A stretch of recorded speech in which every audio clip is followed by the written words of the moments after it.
Though some individuals may read this portion of the law conservatively, the intent of the law is to ensure that all employment laws and practices are followed. Those include administration laws, laws pertaining to the implementation of the NEPF and its uses, and hiring the licensed educator to the greatest intent possible.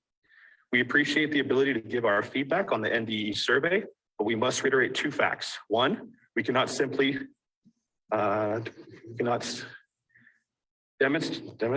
the greatest extent possible without knowing why the clause was put into the bill, to which must look to legislative intent. Section 16.4 provided language to favor hiring those in good standing, specifically licensed educators over selecting substitutes within the confines of the NEPF. Our bargaining agreements and employment law, this bill was never intended to give principals unconditional authority to select staff. Second, we must raise the concern over AB 469 and pupil-centered funding plan. It is our belief that thoughtful consideration must be given on how unused funds distributed in accordance with the PCFP's weights and reallocated as carried over dollars. It is our belief that the reallocation of those unused funds in the subsequent school years violates the intent of the PCFP, and that school precincts must utilize the PCFP weighted funding to its fullest extent pursuant to the SB 543/2019 in the current year. The Clark County Education Association and over 18,000 licensed educators professionally thank you and your hard work, and we look forward to further participation in regulatory process to define the parameters around our concerns in AB 469. Respectfully, Hawa Ahmad. The next one is from a Kay Barlow. I am commenting to express my concern for CCSD's seeming unwillingness to comply with the requirements of AB 469. The Clark County School District Board voted on Thursday to take back control of all service level agreements. Even if this is a necessary, which it is not, this is not something that the school board can control. AB 469 and the resulting NRS 388G is state law, and as such requires legislation to be altered. The reorg law requires, among other things, that individual precincts be given control over service level agreements.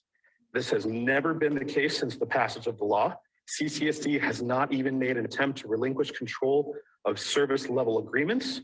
Please require CCSD to at least try to comply with the intent of all aspects of the law before giving up. Thank you, Kay Barlow. And last one is from a Rebecca Garcia. My name is Rebecca Garcia. I am the SOT parent representative and chair of two school organizational teams in Clark County. I'm also the president of the Nevada PTA. I am not able to be in attendance because I am chairing an SOT meeting at this time. Agenda item number 5 includes reference to an SOT survey, but noon today, no backup was posted for further clarification. I'm wondering who completed this survey and how it was disseminated. I do not receive information regarding the survey, or did I complete it with either of my SOTs. Now that the backup has finally been posted, the number of responses also seems to indicate many SOTs did not provide feedback. I am concerned because this seems to be an ongoing issue with SOT matters. The information does not get universally shared, and therefore, as a response, are not always fully representative of a broader community feedback. The same issue was reported with the SLA survey sent out by the CCSD, which both my SOTs completed, but I heard from several SOT members across the district that did not have the same opportunity. Until a proper communication option is set up to ensure all SOT members are reached without a middleman, I worry about the feedback received will continue to be lacking a full picture of SOT members' responses. Thank you, Rebecca Garcia. Mm-hmm. And that concludes written and public comment. They telling the truth. Wonderful. Thank you, Dylan. The people that are testifying at the legislative. So as we begin, I'd like to remind everybody that the purpose of the subcommittee is to create recommendations on items surrounding the implementation of Assembly Bill 469. Any recommendations voted on or recommended during the subcommittee meetings must go to the full board for final approval or action. So the subcommittee will now receive an update on action proposed at the December 9th, 2021 meeting of the Clark County School District's Board of Trustees meeting regarding service level agreements, as well as an update on the status of CCSD's collective bargaining agreements. Ms. Ballard and Mr. Gowdy, please proceed when you are ready. Let's hear what he has to say. Mr. Gowdy, criminal. Good afternoon, Madam Chair, Superintendent Ebert, members of the subcommittee. My name is Kelly Ballard. I serve as the Chief Strategy Officer for the Clark County School District. I'm here with Jason Gowdy, Chief Financial Officer. As you know, I've been asked to share with you today an overview of agenda item 5.01 for the CCSD Board of Trustees meeting on December 9th, as well as an update on the district's collective bargaining agreements, presumably as it relates to NRS 388G. As you're aware, under item 5.01 from the agenda of the December 9th board meeting, the CCSD Board of Trustees approved the superintendent's recommendation for a series of transfers of responsibility under NRS 388G. These transfers were related to a 2018 decision of the board to approve transfers of responsibility for specified central services utilizing service level agreements with restrictions that required schools to purchase services from central office under the agreements and required any future changes that risk job loss to be approved by the board. As you know, and it has been discussed in this committee, the service level agreements in question were not in compliance with the NAC.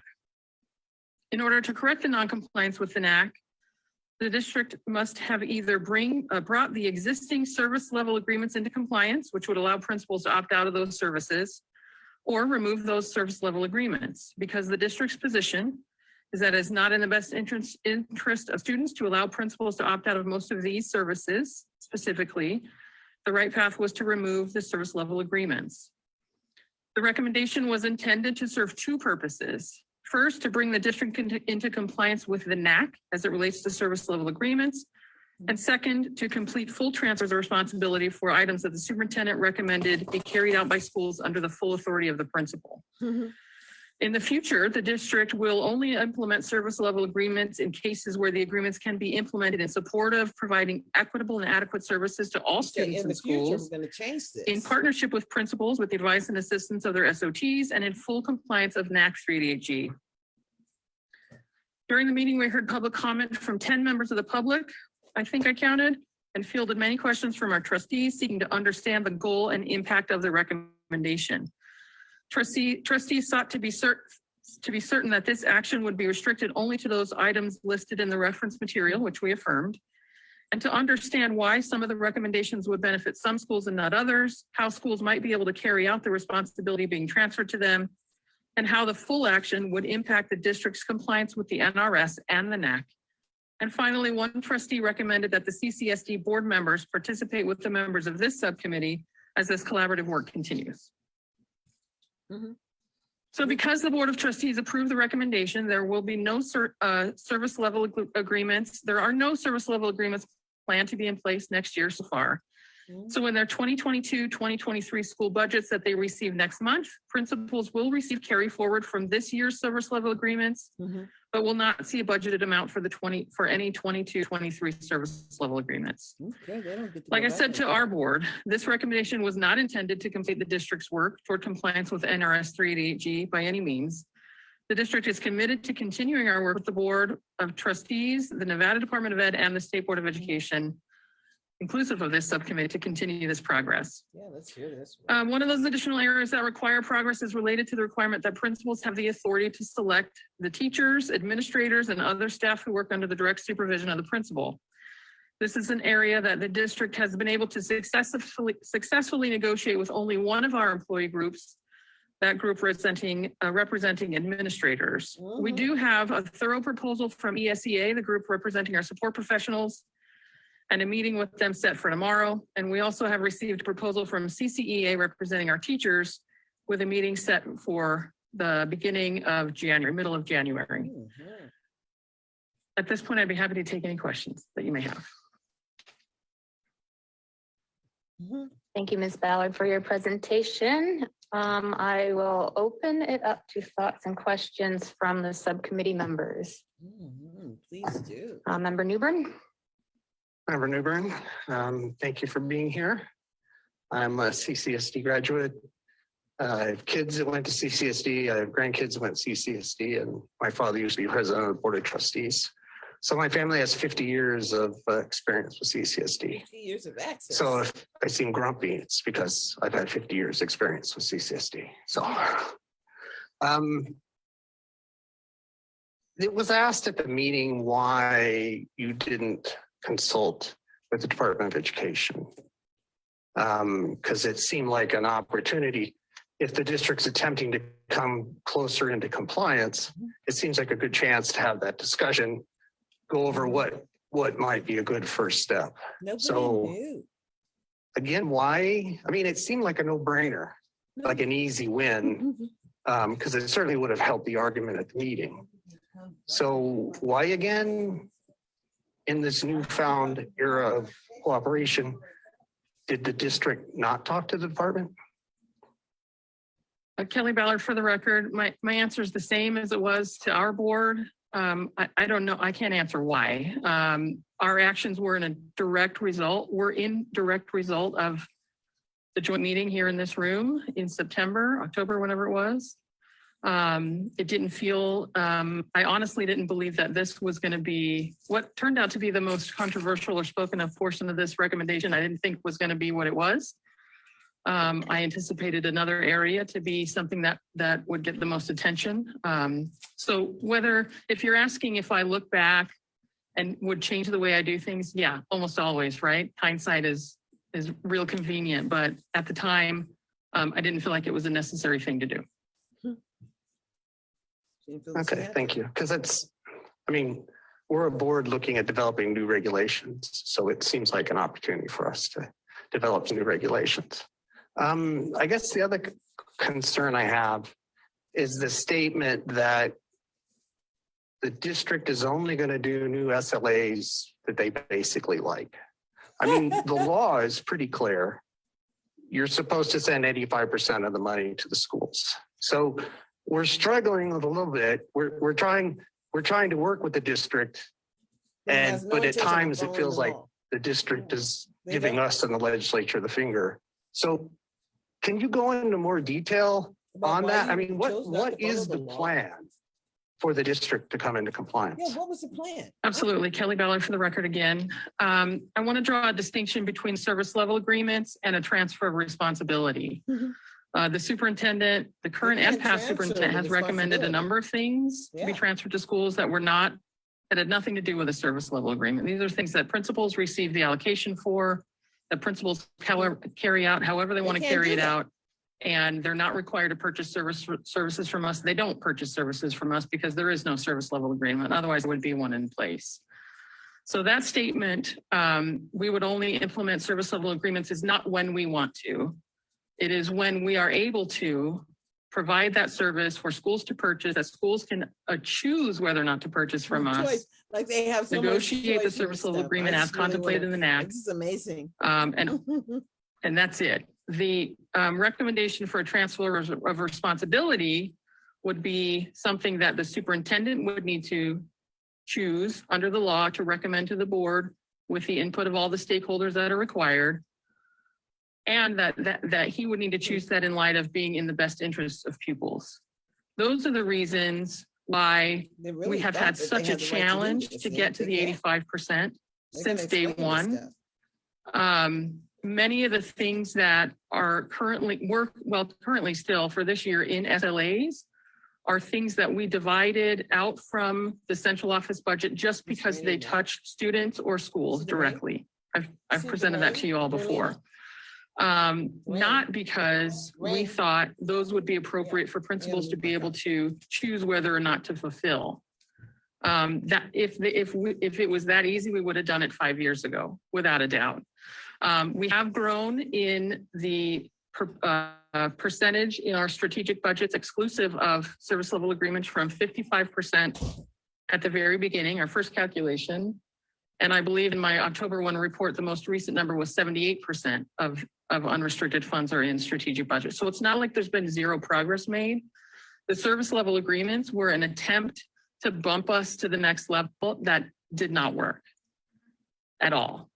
Although there are benefits from it, we now know what things cost. We now have a mechanism for determining a per school cost in most places. We've gone through that exercise a few times to where when we do transfer out responsibilities now, it makes it a little bit easier for us to allocate the right amount of money to schools and get as close to an actual figure for what the district would have spent for each individual school, for example.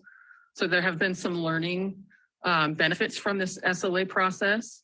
But we saw this action last Thursday as a means for us to reset, start fresh, continue. We did not feel, it was not intended to be a flipping the bird to the state board or the legislature or anything like that.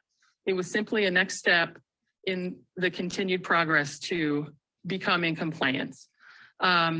We know that the question whether or not the 85% is needs to be read in sync with the per pupil funding law, or if that usurps it. I'm sure that question will out, and we're prepared to go both paths. We have work to do either way. We want to be able to make decisions to transfer monies and responsibilities to schools based on real things that principals want or should have the authority to provide for their students, that we can facilitate or even make happen instead of trying to get to this arbitrary 85% figure, which has been such a challenge in the past.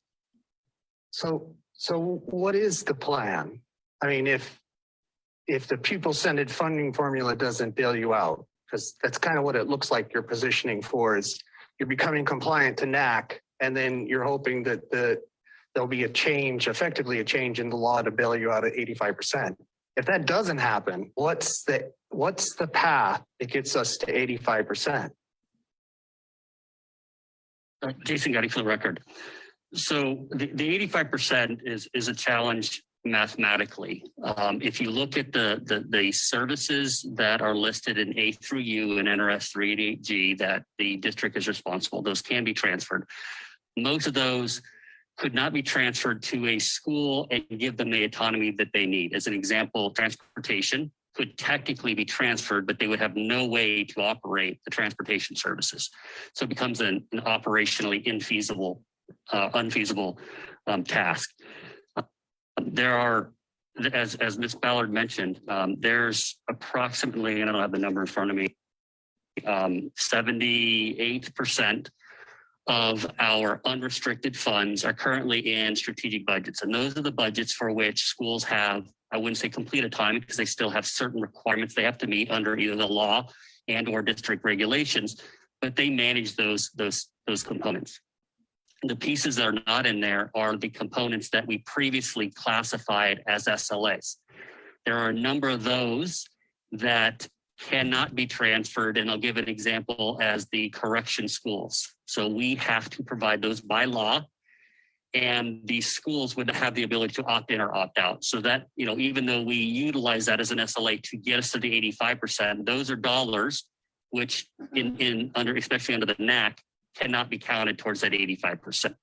So what we're anticipating trying to do in order to continue to move forward is analyze all services that are outside the strategic budgets and identify those services which are not legally bound to be provided, such as the correctional schools and other things, which no matter how we go down the path of a service level agreement, they couldn't be in compliance because the school could never have autonomy.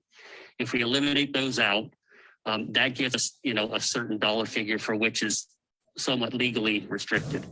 The next step would be to look at the other items, which could be legally transferred, but may not be able to be operationally transferred, such as transportation. Schools do not have the ability nor the funding to go buy buses. The only way the district buys buses at about 35 million a year is we have to bond for them.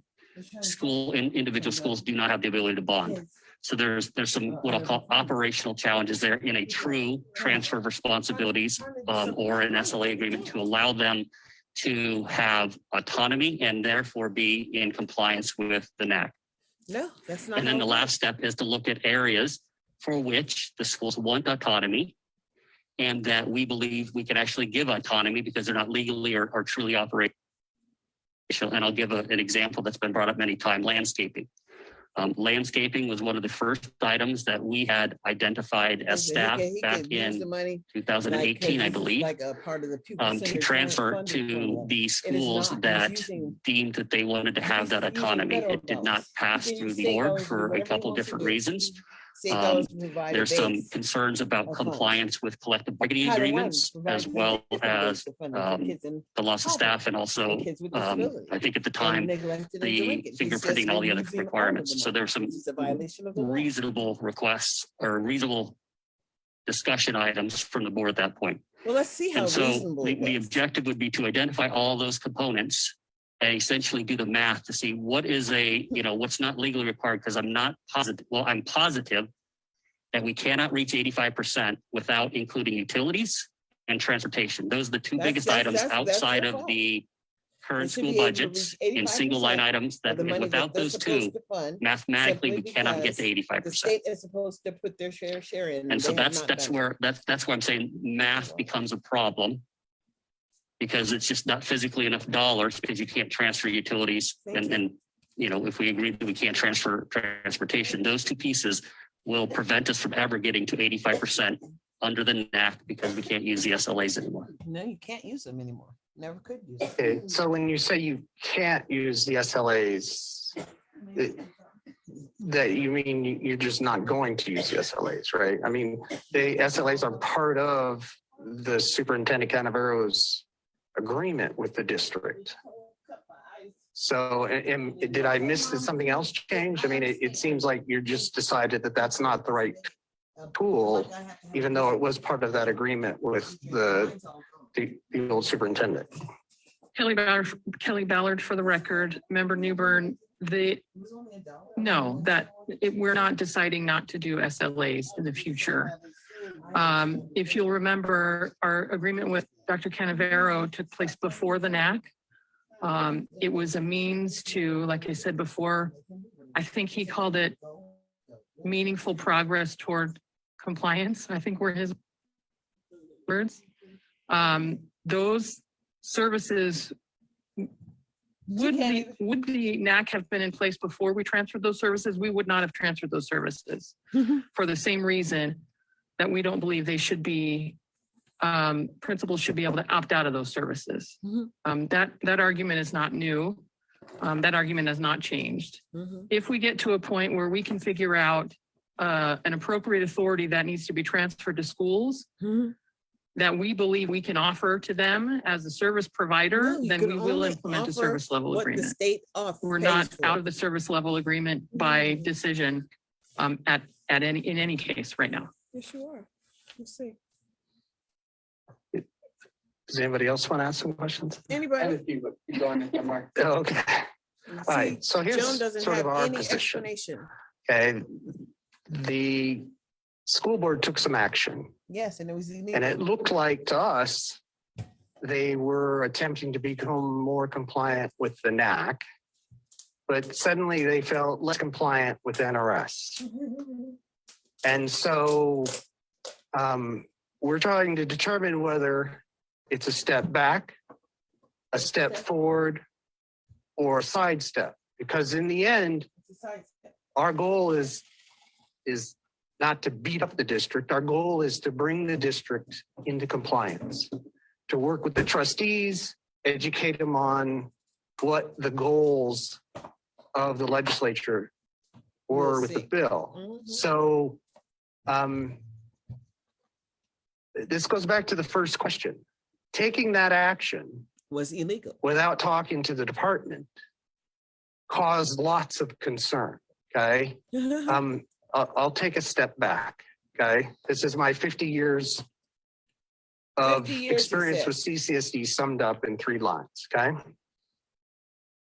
There's the right way, there's the wrong way, And then there's our. and way. there's the CCSD way, That's right. okay? CCSD. And way. so this was the CCSD way, okay? Which for a long time just annoyed people, but now it just seems to make people angry, right? I mean, we're at a point where anger at CCSD is the only unifying issue in our community, okay? So we're trying to get past all that. Let's see. We're how you trying do to it. work with the Department. district Yeah. to figure out how to bring this forward. So Yeah, I um, want to know. we're looking for more collaboration. We're looking to not be surprised by this kind of stuff because it just causes my email to fill out with conspiracy theories. Okay, so I think what I'm trying to do is convey a His sense email is filling that, up with the um, conspiracy theories.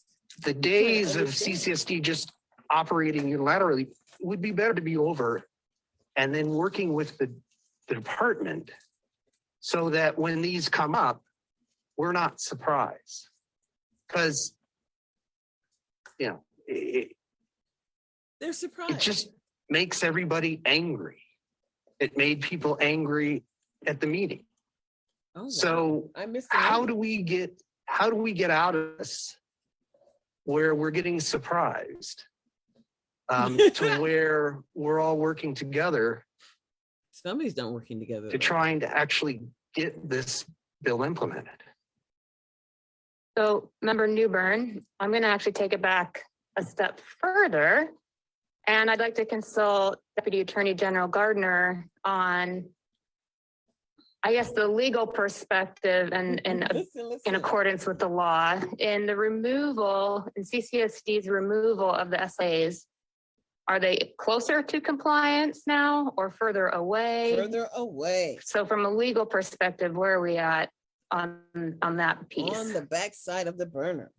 This is Deputy Attorney General David Gardner.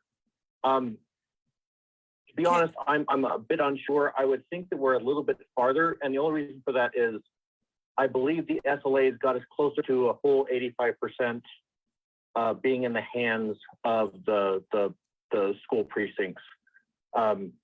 While as CCSD has stated, it wasn't really in their hands because things like transportation and utilities, they couldn't actually get to their hands. So there's that debate of whether it's actually closer or farther. I would say this probably brought us farther because now there's not even an attempt to get that Follow the law. 85% into the hands of the local school precincts as required by statute.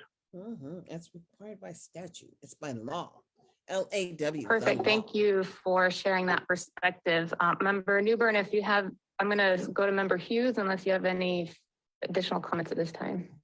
Okay, Member Hughes. Member Hughes for the record, appreciate you all being here. So just to follow up on a question that Member Newburn had, I'm just trying to reconcile and figure out sort of the end game here. So I'm hearing you all say that 85% is a mathematical impossibility. And yet we also know what the requirements of the law have stated. So I'm just curious, like, how do you all reconcile that? Is it just like, we're going to do as good as we can and it's fine if we never get to 85% because that's impossible? We're going to try to do some legislative action to change that 85% number. Like, I'm just trying to figure out, like, do we just sit here and say, like, we just are not going to comply forever and that's just what's going to happen? Like, how do you all reconcile what you're saying is the math doesn't add up? And that the law says something very specific, like what is the pathway or what's the end game if those two things don't match?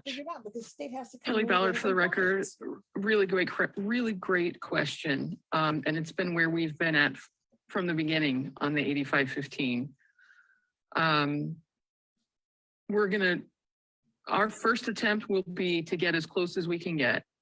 We need to make sure that our community in all of its facets are aware of what choices would have to be made in terms of loss of services from central, in terms of risk to equity. While we make those decisions, that could get us closer to the 85. Theoretically, we could say we're cutting transportation down to what's I'm not saying we're doing this. We're not doing this. But theoretically, we could say we're cutting transportation down to what's required by law, which is transportation for special ed. education students, right? That's right. So that would be a sort And of kindergartners. give and take question that we would not want to even attempt without speaking with our community, because we know that transportation and getting kids to school is an important part of making sure they're learning. They got to be there.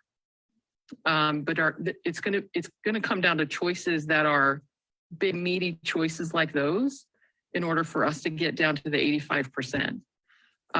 Beyond that, yes, I would like to broaden the understanding of how those choices make the 85-15 relatively impossible. That could set us up for being a little bit easier to receive some legislative recommendations on that point of view. Absolutely, that's a possibility.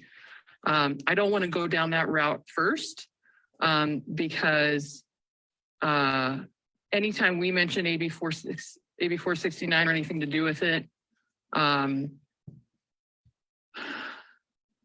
do I say this? Regardless of our motives, the worst possible scenario is what gets assumed. Fraud. And so I don't think that we'll get much traction there until we have a community that understands the choices that we're trying to make and Tell the the truth. challenge that Tell it the faces truth. for us. I think that's the job we have in front of us. Beginning last week, our goal was not to get further away from compliance. Our goal was, actually I said to Jason, if these are not allocated, we're not in compliance anyway. Let's get rid of it and start from scratch. Let's get out there what we can get out there, and then we'll move forward. You can't And he even said, do that. yeah, I Can't kind of do agree it. with you. Let's look at it. Can't do it. That is exactly how this happened. I know that there's some assumptions about motives that are hurtful, that Oh, get the hurtful to shared. them. I So wonder I'll how be they- working I wonder how to the people to who don't change have that schools in the to take care future. of their children. It's not hurtful for them. Great, thank you. don't have a And place just to sit. sort of a related question. I know that it was brought up earlier in terms of some of the language around in the best interest of pupils and decisions that can be made or not. I'm curious if you all can shed some light on how those, I could sit in a room by myself and say, like, here's all the things on my list that I'm just going to sort of say tangentially related to kids. So what's the parameters and guideposts that you all are using to make that determination? And also curious, how are community members' voices being brought in? We think about equity.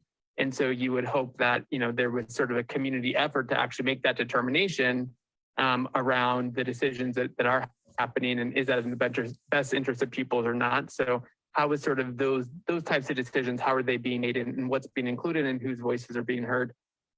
Those are the things that we'll be planning out in the future. I can't really answer that question We specifically. don't know. The have line to we plan it drew out in the before was, it's not really an opinion question. It's if a student is directly involved in a service, or if a service took place at a school, that's how we drew the line before. Very black and white, because we were trying to, when we knew we couldn't meet the 85 at the beginning, we were trying to get as close as we could with services that were directly impacting students. And I mean directly. For example, we That's why included he included the bus, EpiPens, the driver, Medi-Cal and the EpiPens, fuel, because that was but a not the direct main, I'm sorry, not the thing that bus, they the have to driver do and the within the fuel, but school, not the right? maintenance of the bus, And so because he the maintenance puts of the that, bus didn't like, directly one touch the segment. kid. The doctor So we how drew they're gonna that line spend the very, money. very distinctly, So, even no, you can't to do the that. Medi-Cal has point reimbursement, of yes. including things that that's made from no the state, sense, like not from EpiPens, the which local we district. received for free and as a $0 transfer. We've been doing that every year Yes. because we drew that line so specifically. In the future, that's not the line I think that we will target at all. No, you guys have Because of the some lessons we've crazy learned stuff. now. At the very beginning, what we went to principals with was not, here's this list of things we think we should transfer. What do you think? We went to them with everything we could think of, But they were not and cooperative. said, how much autonomy do you think you have now? And how much autonomy do you want? And It's that's how not we about made a our first desire, it's about determination. They have to meet the I needs feel of like the children that's that they're more the direction educating. we would probably He's go, She's crazy. broadening She said, "How that much to beyond the principal's oversight do you want?" conversations. And I said, it's as if they Got believe it. that they Thank have a you. choice on allowing One access quick for thought and then one individual final children. What is that? question. They I have to mean, provide one the of, basic if I level think of about sort of service, the which means undergirding sort of offer rationale for free the law in and the first place appropriate is really public this idea education, of because special folks ed who is know included. kids All most children have the intimately same and are rights there to reach day the in, day same out, level close to kids are as, making whatever. decisions. They don't And have so a I right just, to limit. would hope you all They would put be kids thinking in a about that, restricted because environment. sure, you could say that thing directly, you can draw the line to kids, but who is best positioned to make those decisions on behalf of kids is a separate question. The parents. And I think that was really the intent, sort of the philosophy behind local decision making. And so we want to make sure that does not get lost, because in all of this, we haven't talked a lot about kids, right? We're talking about the adults and percentages and math. And little has been said about like, what's the felt experience for kids and families? And so just want to make sure we're always bringing back to that. But my last question is, can we see the math? I don't know, obviously not right now, but I feel like, you brought up that point around people assuming the worst. And I think one of the ways to dispel that is like to be very transparent with all of the facts and figures and the numbers and what's going where, because I think it is sort of a black box. And so maybe that's already out there and I have not been able to find it, but I do think, if truly what you're saying, the 85% can't be met, like people should be able to see that and make a determination and not, I'm sure you all are both very smart people, but should not have to take your word for it, but should be able to see it, on paper themselves. So I think that could be helpful to put that out there into the public discourse. can't do it. It's criminal. Great. Thank you, got it. Jason got it for the record. Thank you. And yes, and that's what I was talking about. So we're going to go through the list of there's about $2.4 billion of unrestricted. There's two components. It's around 2.8 billion in totality in a general operating fund. About 400 million of that is special education, which is restricted. And so it's about 2.4 billion in a total pool. We know that somewhere around 1.7 billion is sitting in school budget. Not debatable. We have that set aside. So what we want to do is we want to identify the pieces that we believe, and then we want to work with the ND state board as well and the public, right, to walk through this list and make sure we have agreement that this is legally required and really can't be distributed, so that we're not arguing about the The future. deal is they should have Those applied pieces for will the fall out. school's grant. That's what they should Then have we're going to applied go to for. the They did next not. level, which are the items which, and transportation is a good example. It can be transferred. However, it can't operationally work, right? And not for a district our size. You That's can't right. have every school trying to run their transportation. They couldn't do it. And put that in, and if we got everybody to agree that that was true, we could put that in a bucket, right? And then we would be left with the items that everybody, meaning us as the first attempt, try and put it together, working with the NDE, ultimately then with our board, state board, to go through this in public to say, these are the pieces we deem have public input, understand it, so that everybody gets to a point that No. there's going to be a number of those items that everybody agrees on easily. And there's going to be some that we have debate on. And then we go into the pieces that Ms. Ballard talked about trying to talk about community input and what is really wanted and needed at the school level and how that would drive the kids. So yes, we will be able to do that. I don't have it yet. But that is the intention, to go through that and work with all the different entities so that we come to agreement on these are the pieces. And if we can prove that mathematically you can't get there, what then does that mean? And I don't know, right? I mean, there's a legislative piece, but we want to try and get as close as we can to everything we can do, figure out what that gap is, and then work with everybody to get a solution. Got it. And just to reiterate one point you made, I do think that middle category you mentioned, my guess is there is a lot of differing opinions about that. You see plenty of examples of independent schools, charter schools. They do handle their own transportation. I'm not advocating one way or the other, but I think there are probably things you all are saying, like we think are off the table, that there are probably very different perspectives out there on. And so would want to make sure we have some rigorous debate and thought about those things, if that's sort of the process you're using, so that we're not sort of coming to the table and just assuming like these things cannot be done. But whether they should be done and what people think about it. Thank you for all those very good questions. It reminds me of a comment that Trustee Ford made during the meeting where she said, well, this hasn't been done before, so we haven't fully implemented the law, so we don't know if any of the transportation, any of those things would actually work. It concerns me that these numbers haven't been attempted before to be figured out. And it concerns me that the decisions seem to be moving us further away from compliance with the law. It's just some concerns or observations that I've had in this first part of this discussion. Any additional questions or comments from Member Newbern? This Member Newbern, I guess it's more of the historical context that the state board had started this dialogue with the trustees in 2016. Thank you. Okay. And then the trustees backed out and sued the state board. Okay. So in a way, we're trying to get back after 5 years to where we were before. Because I don't know that the district can make this leap without the support of the department. Because if it's impossible, no one's going to believe you, but they may believe us. Okay. So I don't know that we can beat you into compliance, but I think that if we work together, okay, if we stop getting surprised, if we start working together with the department and the trustees and the state board, I think we can make some traction on this. Okay, there's probably the most distrust of the department that I've ever seen in 50 years.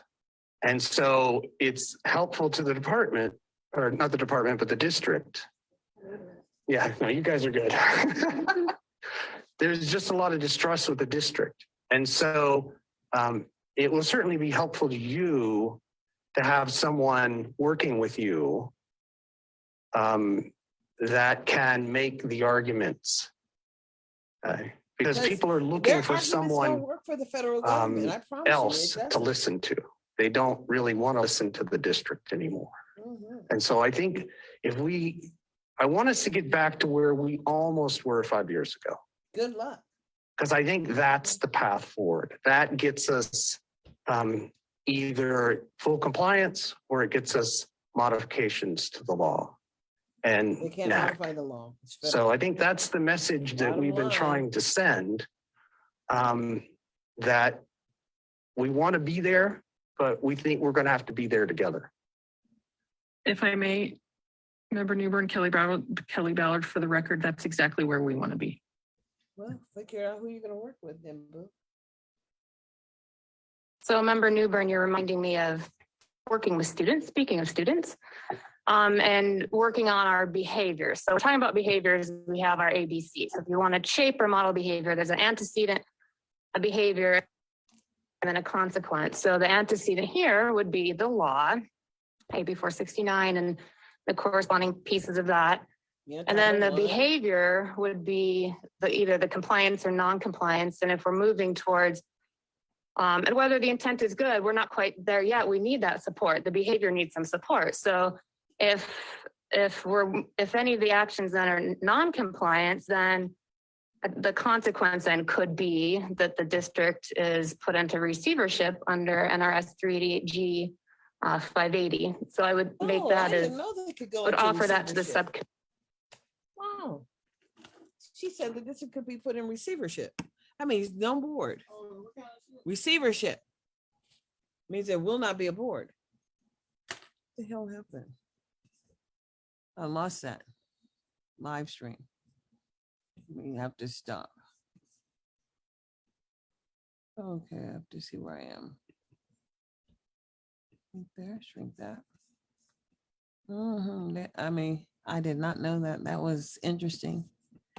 That the district could be placed into receivership. That was really interesting. Not there. I'm gonna reboot.